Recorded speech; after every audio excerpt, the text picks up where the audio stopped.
Denmark के एल्सिनोर किले में पहरेदारों को एक भूत दिखता है जो बिल्कुल मृत राजा हैमलेट जैसा दिखता है। वे सोचते हैं कि यह भूत कुछ कहना चाहता है, इसलिए वे प्रिंस हैमलेट को बुलाने का निर्णय लेते हैं। राजा हैमलेट की हाल ही में मौत हो गई है। थोड़े समय बाद रानी गर्ट्रूड राजा के भाई क्लॉडियस से शादी कर लेती है और क्लॉडियस नया राजा बन जाता है। प्रिंस हैमलेट बहुत दुखी और परेशान है। उसे लगता है कि कुछ गलत हो रहा है।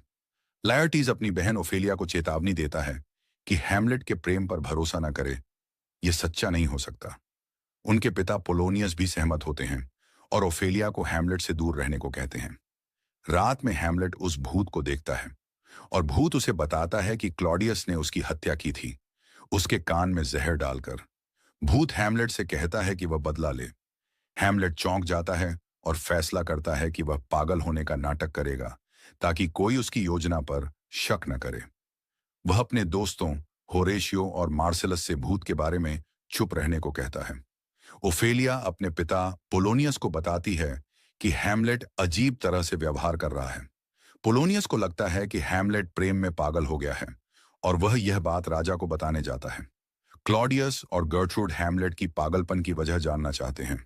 वे हैमलेट के बचपन के मित्र रोजेनक्रांस और गिल्डेनस्ट्रन को उस पर नजर रखने भेजते हैं। हैमलेट कलाकारों को एक नाटक करने को कहता है जिसमें एक राजा को कान में जहर डालकर मारा जाता है, बिल्कुल उसी तरह जैसे भूत ने बताया था। क्लॉडियस यह दृश्य देखकर घबरा जाता है और नाटक रुकवा देता है। अब हैमलेट को सच्चाई का पूरा यकीन हो जाता है। हैमलेट अपनी मां से बात करने जाता है। पोलोनियस पर्दे के पीछे छिपकर उनकी बातें सुनने लगता है। हैमलेट उसे क्लॉडियस समझकर छुरा मार देता है और पोलोनियस की मौत हो जाती है। अपने पिता की मृत्यु और हैमलेट के व्यवहार से ओफेलिया मानसिक रूप से टूट जाती है। कुछ समय बाद वह पानी में डूबकर मर जाती है।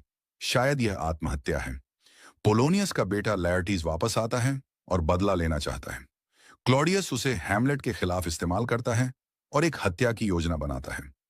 हैमलेट और लायर्टीज के बीच तलवार का मुकाबला आयोजित किया जाता है।